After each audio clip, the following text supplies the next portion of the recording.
জুলুম যারা করে তখন বোঝে না, কিন্তু জুলুমের বিচার যখন আল্লাহ করে তখন ঠিক ঠিক হারে হারে বসে কতক্ষণ ঠিক কিনা। যখন জুলুম করে তখন খুব মজা লাগে, কিন্তু আল্লাহ পাক রব্বুল আলামিন যখন ধরার মতো ধরে তখন বলে যে মাপ চাই, মাফ করে দেন। তখন তো আর মাপ চায়া কাজ হবে? গরিব মানুষ যারা, খেটে খায় যারা, দিনমজুর যারা, একদিন যদি কাজ না করে তারপরের দিন অনাহারে থাকে তারা, ঠিক কিনা? প্রশংসা করলাম কার? আমরা আছি কার ঘরে? আমাদের সব সময় প্রশংসা করার দরকার কার? আমরা করব কার? খাওয়ার সময় প্রশংসা করব কার? পড়ার সময়, বলার সময়, চলার সময়, ঝগড়া করার সময় আল্লাহ। যাই হোক, ওটা ঝোঁকে বলে ফেলছি, ঠিক না? কোনো সমস্যা নাই। আল্লাহ পাক রব্বুল আলামিন বলেন, ইন্নাল্লাহা আলিমুম বিযাতিস সুদূর।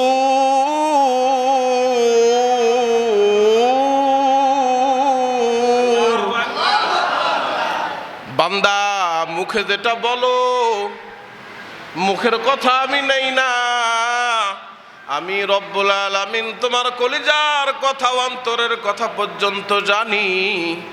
আমি রব্বুল আলামিন তোমার কলিজার কথাটাই কবুল করে নেই। এজন্য আল্লাহ পাক রব্বুল আলামিনের কাছে সব সময় অন্তর থেকে চাওয়ার কথা আলেমরা বলে, ঠিক না? আজকের আলোচনার টপিক জুলুম ও মা বাবার খেদমত। এই দুইটা মহা শিক্ষা কোরআন থেকে আমরা নিব, বলি ইনশাআল্লাহ। জুলুম কত মারাত্মক! ছোট্ট ছোট্ট একটা বিষয়, প্রতিবেশী হাঁটবে, আধা হাত জায়গা, এক হাত জায়গা ছেড়ে দেই না, ঠিক না? ছেড়ে দিলে কি হয়? একটু একটু ছেড়ে দিলে কোনো ক্ষতি হয় না, কিন্তু দেই না, দেই 1 ইঞ্চি জায়গা ছেড়ে দেই না। বড় ভাই ছোট ভাই ঝগড়া করে কিসের জন্য? জমির জন্য। আহারে, শুনলাম উত্তরবঙ্গে ছোট ভাই বড় ভাইকে একটা থাপ্পড় দিছে, বড় ভাই এই কষ্টে হার্ট অ্যাটাক করে মারা গেছে। মরার পরে কত দূর জায়গা লাগে? মাত্র 3.5 হাত। কতটুক? এই জায়গার জন্য এত কিছু। আল্লাহ যেন দুনিয়ার যত জুলুম আছে সব রকম জুলুম থেকে আমাদেরকে হেফাজত করেন, বলছে আমিন। রব্বুল আলামিন বলেন, ওয়ালা তাহসাবান্নাল্লাহা গাফিলান আম্মা ইয়ামালুজ জালিমুন ইন্নামা ইউআখিরুহুম লিয়াউমিন তাশখাসু ফীহিল আবসার। তুমি কখনো মনে করো না আল্লাহ জালিমদের ব্যাপারে কিছুই জানেন না, কিংবা গাফেল। হে রাসূল, আপনি উম্মতদের বলে দেন। এইটা বুঝলে পুরো আলোচনার স্ট্রাকচার সাজাইতে সুবিধা হবে। আল্লাহ কি বললেন? আপনি দুনিয়াবাসীকে বলে দেন তারা যেন মনে না করে যে আমি জুলুম যারা করে তাদের থেকে গাফেল। আল্লাহ কি গাফেল নাকি সব জানে? বলেন, সব জানে। তিনি তো তাদেরকে শুধু সেই দিন পর্যন্ত অবকাশ দিচ্ছেন যেদিন ভয়ে তাদের দৃষ্টিসমূহ স্থির হয়ে যাবে, মাথার ছাতি ফেটে যাবে, ভয়ে কণ্ঠনালী শুকিয়ে যাবে। সেই দিন কোন দিন? মালিকি ইয়াউমিদ্দিন। বিচার দিবসের মালিককে। কিয়ামত নামে একটা দিবস আছে, সেই দিবসে আল্লাহ পাক রব্বুল আলামিন যেই দিন বিচারক হয়ে দাঁড়াবেন, সেই দিন বান্দার বান্দিগুলি সবাই থরথর থরথর করে কাঁপবে। শুধু বান্দার বান্দি কাঁপবে তাই নয়, আসমান জমিন তরুলতা সেই দিন কিচ্ছু থাকবে না। আল্লাহ পাক রব্বুল আলামিনের জলিলুল কদর পয়গম্বর গুলিও সেদিন ভয়ে থরথর থরথর করে কাঁপতে থাকবে। মারাত্মক চমৎকার এক ঘটনা।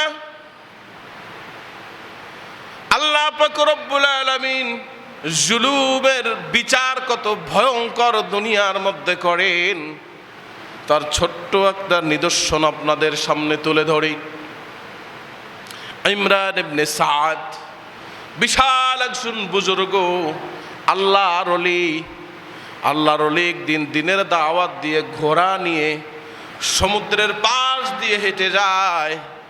এমন এক সময় চিল্লায়া এক আল্লাহর বান্দা বলতেছে, কেউ জুলুম করবেন না, জুলুম করিয়েন না, জুলুম বড় মারাত্মক, জুলুম বড় মারাত্মক। জুলুমের বিচার আমি দেখেছি, আপনারা দেখেন নাই। জুলুমের ভয়াবহতা আমি দেখেছি, আপনারা দেখেন নাই। সবার হাতে পায়ে ধরে বলি, আল্লাহর রাস্তে কেউ জুলুম করবেন না। এক আল্লাহর ওলি ইমরান ইবনে সাদ, তার সামনে একটা মানুষ চিল্লা মানুষদেরকে বলতেছে, জুলুম করবেন না, জুলুমের ভয়াবহতা আমি দেখেছি, আপনারা দেখেন নাই। ইমরান ইবনে সাদ ডাক দিয়া বলে, আল্লাহর বান্দা কই যাও? দৌড়ায়া কই যাও? একটু দাঁড়াও। আল্লাহর বান্দা দাঁড়ায়া বলতে শুরু করলো, আল্লাহর বান্দা জুলুমের কি ভয়াবহতা তুমি দেখেছো? জুলুমের বিচার তুমি কি দেখেছো যা আমরা দেখি নাই? যদি একটু আল্লাহর রাস্তে জুলুমের ভয়াবহতা আমাদেরকে বলো।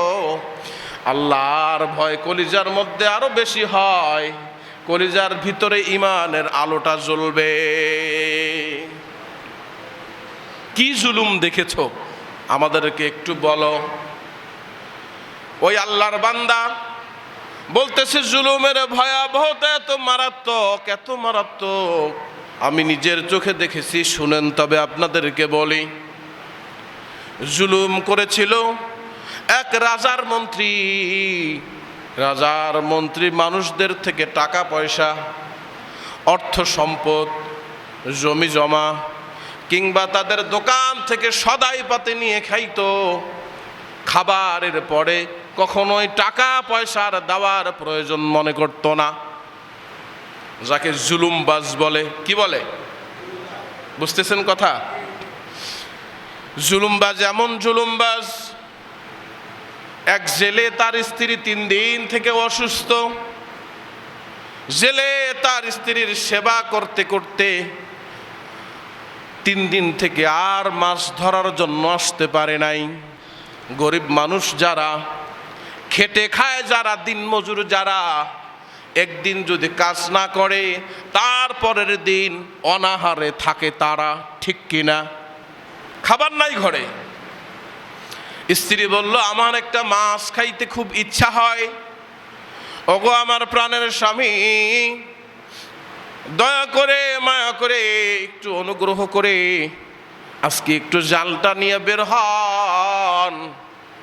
আল্লাহর কাছে দোয়া করি, আমি অসুস্থ মানুষ, মাজুর মানুষ। আল্লাহ পাক রব্বুল আলামিন আপনার রিজকের মধ্যে আজকে বারাকা দিয়ে দিবেন। আমার ভীষণ একটা মাছের ফ্রাই খেতে ইচ্ছা করছে। মানুষ অসুস্থ হলে, মা বোনেরা অসুস্থ হলে ঝাল, বাদাম, ফুচকা এটা ওটা খাইতে চায় না। আল্লাহর বান্দে বলছে, যান আজকে একটু জালটা নিয়ে যান। আল্লাহ পাক রব্বুল আলামিন রিজকের মধ্যে কি রাখছে দেখা আসেন।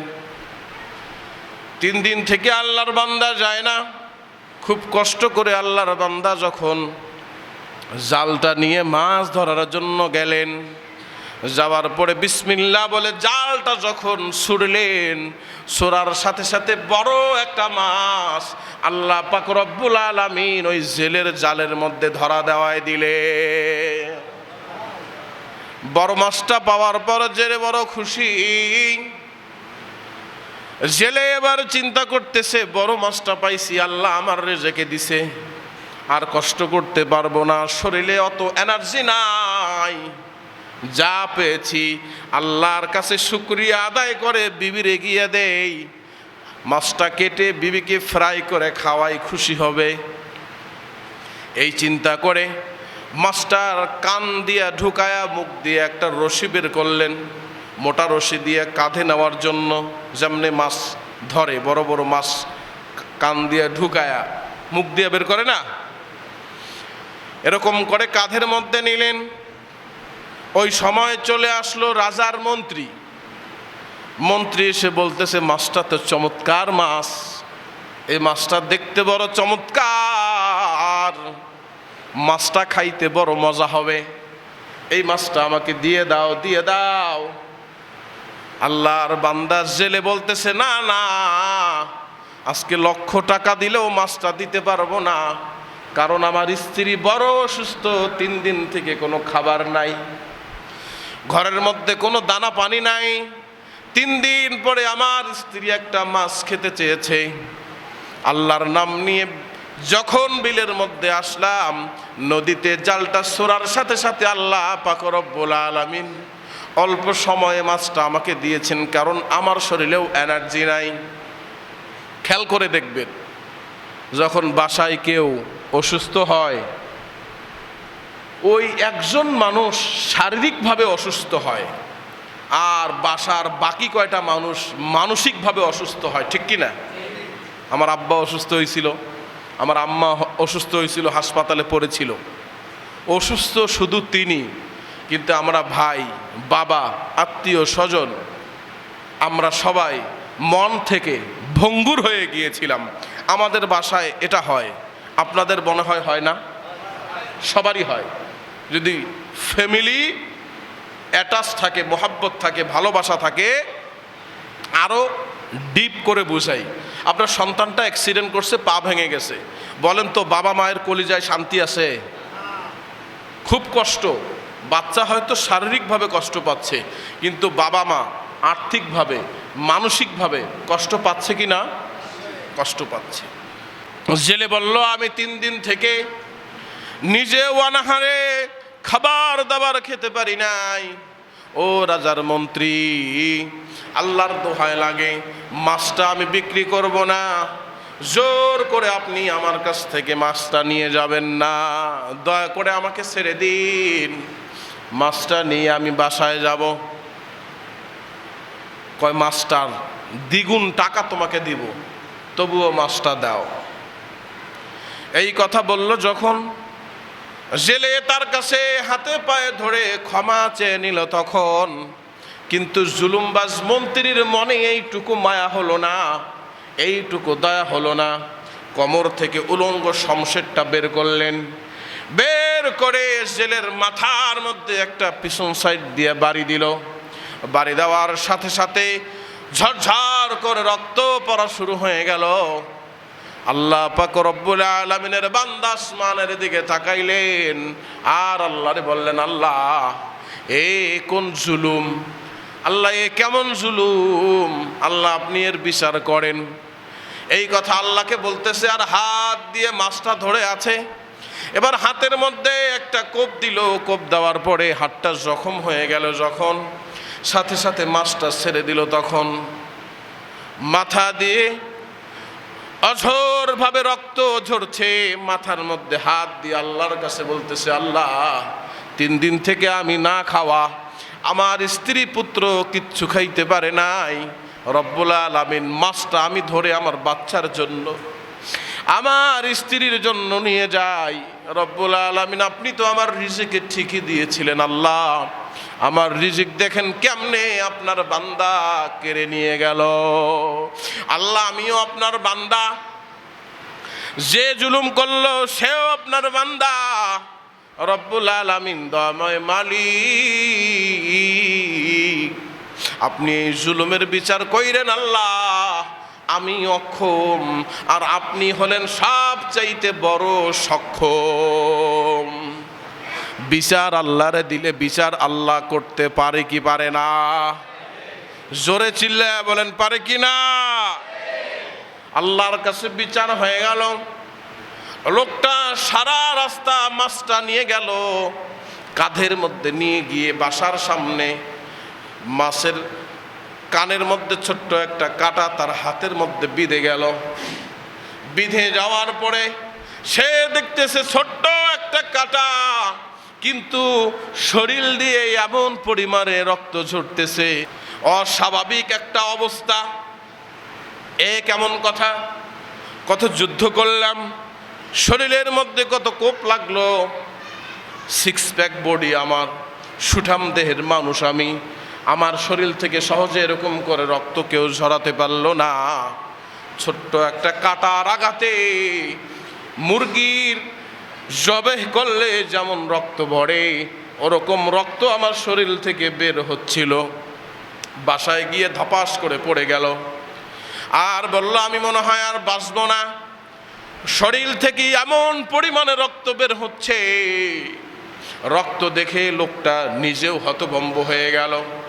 হেকিমকে ডাকা হলো, হেকিম হাতটার মধ্যে একটা ব্যান্ডেজ করে দিল, কিছু ওষুধ খাওয়া দিল। একটু পরে যখন লোকটার হুঁশ ফিরে আসলো, সে ভুলে গেল তার আঙ্গুলের কথা। আঙ্গুলের মধ্যে ব্যান্ডেজ দেওয়া তো বুঝতে পারলো না। স্ত্রীকে বলতেছে, স্ত্রী মাছটা তোমরা খাও, মাথাটা সুন্দর করে আমাকে ফ্রাই করে দিবে, এই মাথাটা আমি খাবো, এই মাথাটা মজা করে খাবো, মাছটা আনতে আমার অনেক কষ্ট হয়েছে। যেমন কথা তেমন কাজ। সম্মানিত ভাইরা রে আমার, মাছটা ফ্রাই করতে একটু দেরি লাগলো। মন্ত্রীর রাগ হয়ে গেল, দেরি হয় কেন, তাড়াতাড়ি ফ্রাই করে দাও, এমন ক্ষুধা লেগেছে মনে হয় আস্ত একটা ছাগল খেয়ে ফেলবো। শরীর থেকে রক্ত ঝরেছে, শরীর দুর্বল হয়ে গিয়েছে। স্ত্রীরে বলতেছে, বিবি কত যুদ্ধ করলাম, কত জায়গায় আমি যুদ্ধ করতে গেলাম, কিন্তু এত কষ্ট কোনোদিন হয় নাই। মনে হয় একসাথে 10টা যুদ্ধ করে তারপরে বাসায় ফিরলাম, শরীরটার মধ্যে ব্যথা, আর মনে হচ্ছে কত জানি ক্লান্ত। এই ক্লান্ত তোমারে আমি বলে বুঝাতে পারবো না। তাড়াতাড়ি মাছটা নিয়ে আসো। মাছের মাথাটা নিয়ে আসলো। যখন মাছটা খাওয়ার সময় সে তৃপ্তি সহকারে খাওয়ার চেষ্টা করলো, কিন্তু মোটেও কোনো তৃপ্তি পেল না। তৃপ্তি না পেয়ে মাছের মাথাটা একটু খেয়ে ছেড়ে রেখে দিল। এরপরে 3 দিন 4 দিন 5 দিন 7 দিন পর যখন আবার ওই হেকিমের কাছে গেল, কবিরাজ বলল তাহলে একটা কাজ করি, ব্যান্ডেজটা খোলার দরকার।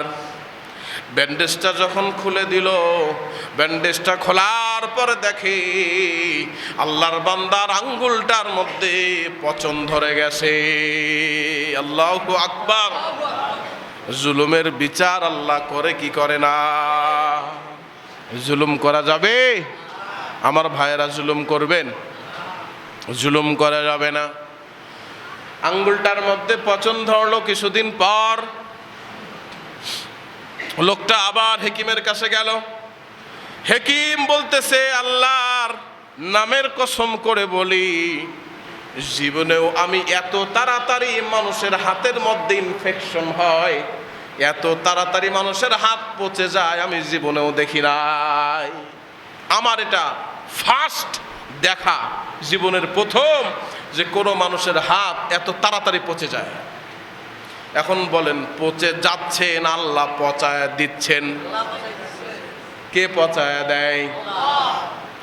এজন্য আল্লাহ পাক রব্বুল আলামিন বলেন কোরআনে কারীমের মধ্যে, ওয়ালা তাহসাবান্নাল্লাহা গাফিলান আম্মা ইয়ামালুজ জালিমুন।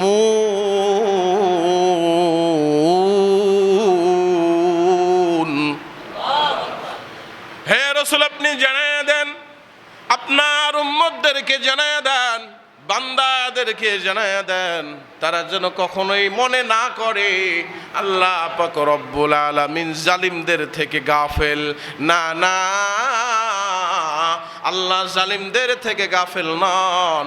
আল্লাহ পাক রব্বুল আলামিন সর্বত্র খেয়াল রাখছেন, জালিমের বিচার হবে, দুনিয়াতেও তার সিমটম আল্লাহ দেখায়া দিবে, কিয়ামতে তো তার বিচার হবেই। সেই বিচার দিন কিয়ামতের দিন। আর যারা জুলুমবাজ তাদের বিচার দুনিয়াতেও একটা ছোটখাটো সিমটম আছে না নাই? দেখেন নাই আপনারা? সবাই কথা বলে না, দেখেন নাই? আল্লাহ পাক রব্বুল আলামিনের বান্দা হাতের মধ্যে যখন আঙ্গুলটা পচ ধরলো, মনে আছে আপনাদের?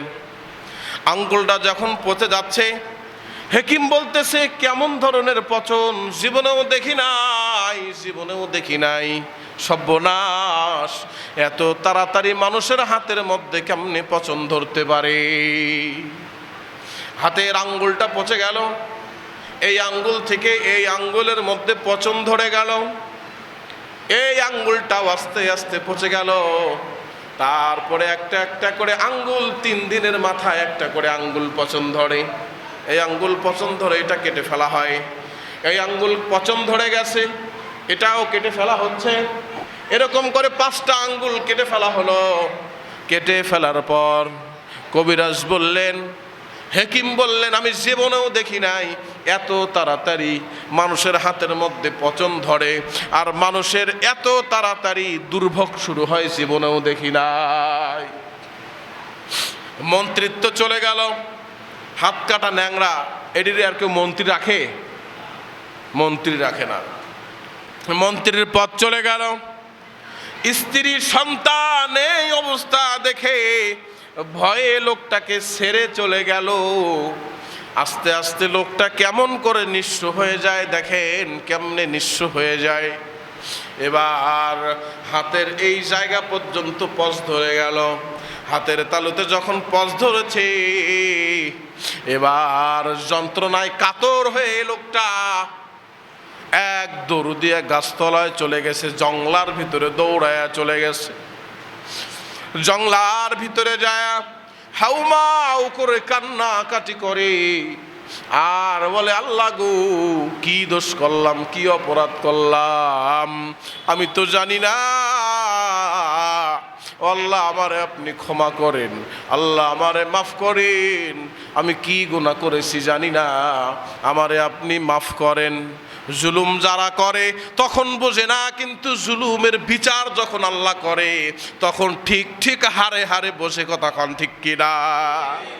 যখন জুলুম করে তখন খুব মজা লাগে, কিন্তু আল্লাহ পাক রব্বুল আলামিন যখন ধরার মতো ধরে তখন বলে যে মাপ চাই, মাফ করে দেন।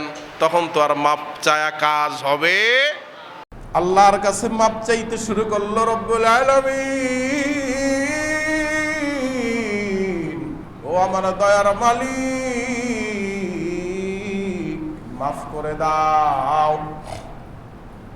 আল্লাহ মাফ করে দাও, বিশাল ভুল করেছি, মাফ করে দাও। কি দোষে, কোন পাপে আল্লাহ আপনি এরকম সাজা দিচ্ছেন একটু জানায়া দেন।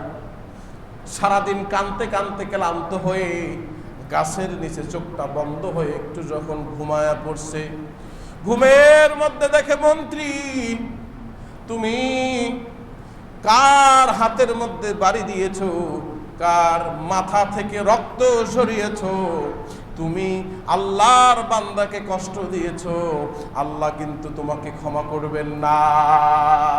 একটা হলো হকুল্লাহ আর একটা হলো হকুন নাস। তুমি মানুষের হক নষ্ট করেছো। কে যেন ঘুমের মধ্যে বলতেছে, ও মন্ত্রী, যতক্ষণ পর্যন্ত তুমি বান্দার কাছে ক্ষমা না চাইবে আল্লাহ পাক রব্বুল আলামিন ততক্ষণ তোমাকেও ক্ষমা করে দিবেন না। আল্লাহু আকবার।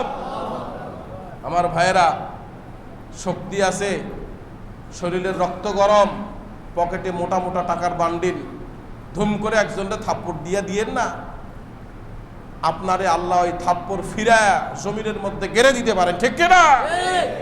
জুলুম করা যাবে? শরীরের রক্ত গরম, একজনের সাথে অন্যায় করে ফেললেন, ক্ষমা চেয়ে নেন। আজকে ভাইয়ের সাথে অন্যায় করেছেন, ক্ষমা চেয়ে নেন। শরীরটা হইছে, বাবা মা এত কষ্ট করে বড় করেছে, এই শরীর দিয়ে বাবা মার সাথে ঝিরকি দিয়ে কথা বলেন, বাবা মার কাছে ক্ষমা চেয়ে নেন। ভাই, অহংকার করে, জুলুম করে পৃথিবীতে কেউ কখনো সাস্টেন করতে পারে নাই। অধপতন হয়েছেই, টুডে অর টুমরো অধপতন হয়েছেই, ঠিক কিনা? এবার আল্লাহর বান্দা ঘুম থেকে উঠে দৌড়াইতে শুরু করলো। এক দৌড়া জেলের বাসায় চলে গেল। জেলের বাসায় যাওয়ার পর জেলেকে আল্লাহ পাক রব্বুল আলামিন বারাকা দান করেছেন। জেলের বাড়িঘর অনেক সুন্দর হয়েছে। যুগে যুগে প্রমাণ, যারা জালিম তারা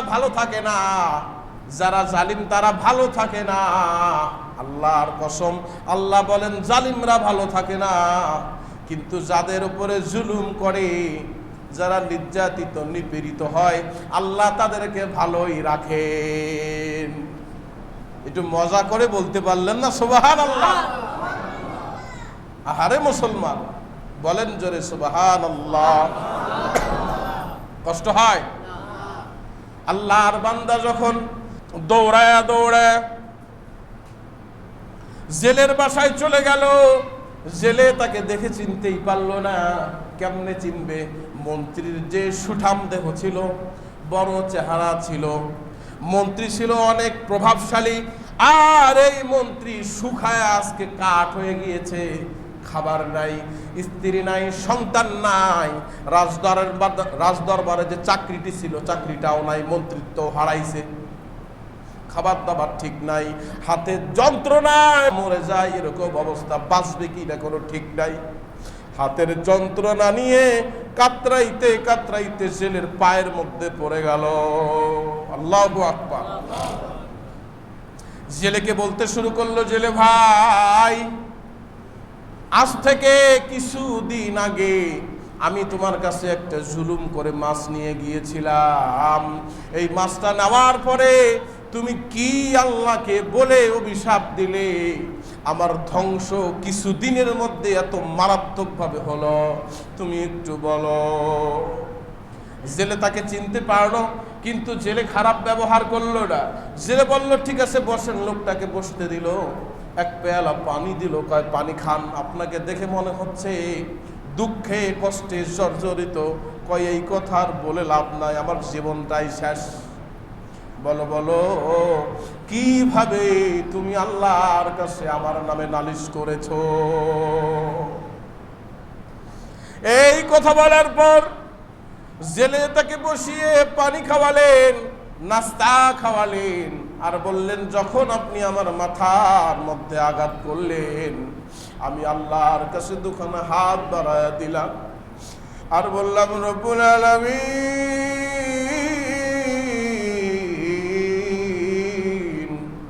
ও আসমানের মালিক, জমিনের মালিক, আপনার এক বান্দা হয়ে আর এক বান্দার উপরে জুলুম করলো, নির্যাতন করলো।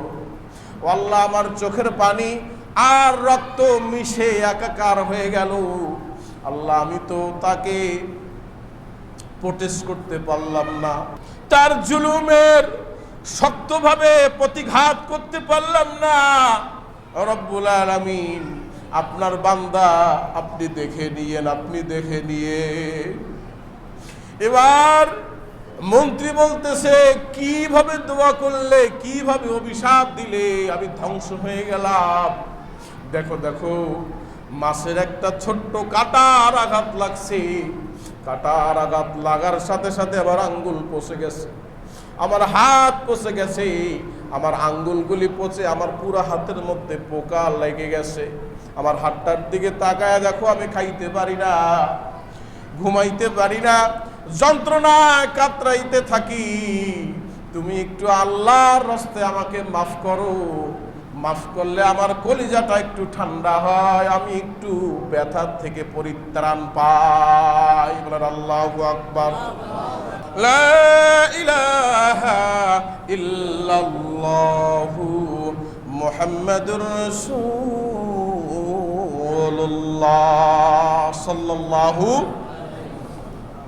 যারা বড় বড় কাফের, জুলুমবাজ, কোরআন হাদিস থেকে রেকর্ড আছে, এখনো লিপিবদ্ধ আছে, যে তাদেরকে বড় মাইর দেয় না, আল্লাহ পাক রব্বুল আলামিন ছোট্ট এইটুকু একটা আঁচড় দেয়, আঁচড় দিয়ে তাদেরকে কাতরায়া কাতরায়া দুনিয়া থেকে বিদায় করে দেয়, জাহান্নামে পাঠায় দেয়। আল্লাহু আকবার।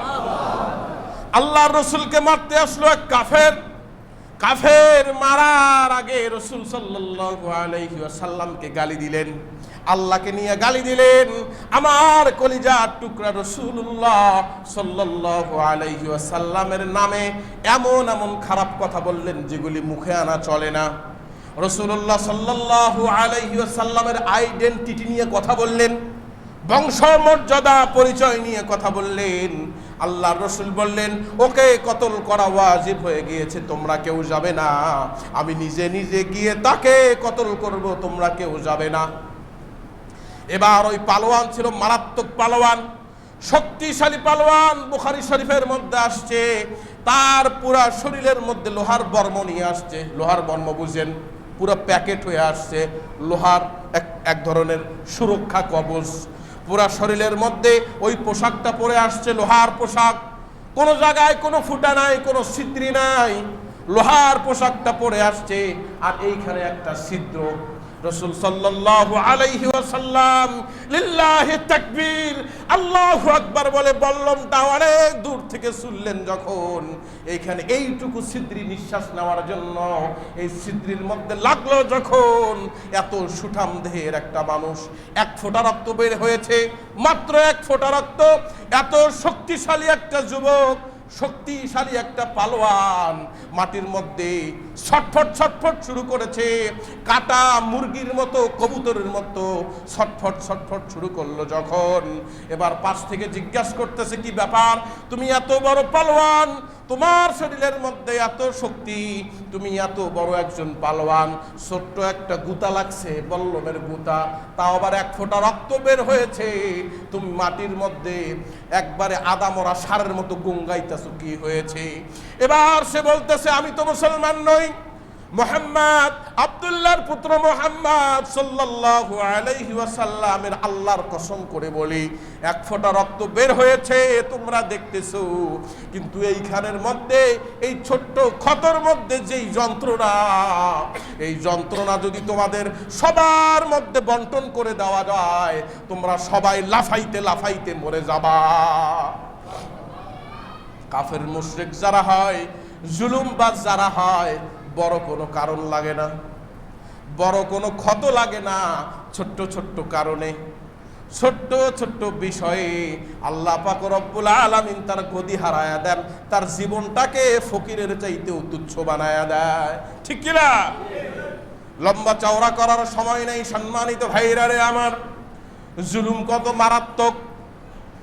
এবার যখন জেলে বসে আছে, জেলে তার এই অবস্থা দেখে উঠে দাঁড়ালেন, আর হাতটার মধ্যে বিসমিল্লাহির রহমানির রহিম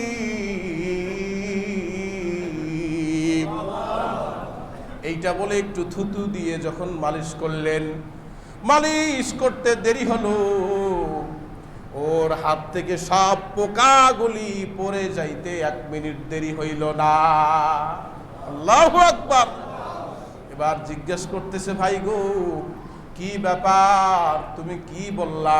কয়, আসলে আমি বিসমিল্লাহ বলেছি, বরকত হয়েছে, আল্লাহ পাক রব্বুল আলামিন তোমাকে শিফা দিয়েছে, তোমার যন্ত্রণা কমে গেছে, আর পোকাগুলি পড়ে গেছে, আর আমি অন্তর থেকে মাফ করে দিয়েছি, এজন্য আল্লাহ পাক রব্বুল আলামিন তোমার ব্যথাটা কমিয়ে দিয়েছেন। সুবহানাল্লাহ।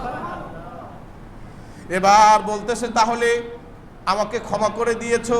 কয়, হ্যাঁ, তোমাকে ক্ষমা করে দিয়েছি, দাঁড়াও, আমার জন্য অনেক কষ্ট করেছো। 30,000 দিরহাম বের করলেন, 10,000 দিরহাম তাকে দিলেন যে তোমার স্ত্রী পুত্রকে পাঠায়া দাও, আর 10,000 দিরহাম দিয়ে তুমি চিকিৎসা করো, আর 10,000 দিরহাম তুমি নিয়ে যাও, পোশাক কিনবা, তোমার ঘর ঠিক করবা। ভব ঘুরতে ঘুরতে তুমি একবারে সব কিছু হারিয়ে ফেলেছো, আল্লাহ যেন আমাকে ক্ষমা করেন, আমি তোমাকে মাফ করে দিলাম, আল্লাহ তোমাকে ক্ষমা করে দিই। এই কথা বললেন যখন, সে ক্ষমা পাওয়ার পরে আবার বললেন, তুমি জোরে বলো যে আমি আল্লাহর কাছে ফরিয়াদ করে আমার জন্য অভিশাপ করছিলা, অমনে ফরিয়াদ করে তুমি আল্লাহকে বললো, আল্লাহ আসমানের মালিক, জমিনের মালিক, আমি তারে অভিশাপ দিয়েছিলাম, আজকে অভিশাপ উঠিয়ে নিলাম, আমি তারে ক্ষমা করে দিলাম। এমনি বলো। কারণ গভীর ক্ষত যদি অন্তরের মধ্যে হয়, পরে 2-4 জন লোক সামনে গেলে কয় মাফ করে দাও, লজ্জা শরমে পড়ে কয় ঠিক আছে মাফ করে দিলাম, কিন্তু আসলে কি মাফ করে? কথা বলেন না। মাফ করে? মাফ করে না। এবার যখন মন থেকে হাত তুলে মাফ করে দিলেন, এই লোকটা একটা চিৎকার করলেন, মন্ত্রী একটা চিৎকার করে আল্লাহু আকবার বলে দুনিয়ার জমিন থেকে বিদায় নিলেন। আল্লাহু আকবার। আমার ভাইরা, জুলুম করবেন? যারা জুলুম করেছে যুগে যুগে, আল্লাহ পাক রব্বুল আলামিন, ফেরাউন, নমরুদ, সাদ্দাত, আমাদের এই ফেসিস থেকে শুরু করে যারা যারা আছে সকলকে আল্লাহ পাক রব্বুল আলামিন ইতিহাসের পাতায় রেখে দিয়েছেন আমাদের শুধুমাত্র শিক্ষা নেওয়ার জন্য। ঠিক কিনা? সবচাইতে বড় জুলুমবাজ ছিল ফেরাউন, ঠিক না? ফেরাউনকে আল্লাহ পাক রব্বুল আলামিন ভালো করার জন্য মুহাব্বতে সিরিজ আকারে গজব নাজিল করেছিলেন, কিন্তু তার কপালে হেদায়েত ছিল না। হেদায়েত আল্লাহর কাছে চাইতে হয়। আপনি বাচ্চাকে দেখবেন, বাচ্চা যদি মায়ের কাছে দুধ না চায়, না কান্না করে, মা কিন্তু দুধ দেয় না, দেয়? তাহলে হেদায়েত চাইতে হবে কার কাছে? আল্লাহর কাছে চাইবো। আর জুলুম করব? বাবা মার টপিকটা আর বলতে পারলাম না, সামনে জুমায় বলবো ইনশাআল্লাহ। হাযা মা ইনদি ওয়াল ইলমু ইনদাল্লাহ আলাইহি তাওয়াক্কালতু ওয়া ইলাইহি উনীব। আল্লাহ আমাদের জুলুম মুক্ত একটা জীবন দান করেন, বলছে আমিন। একটু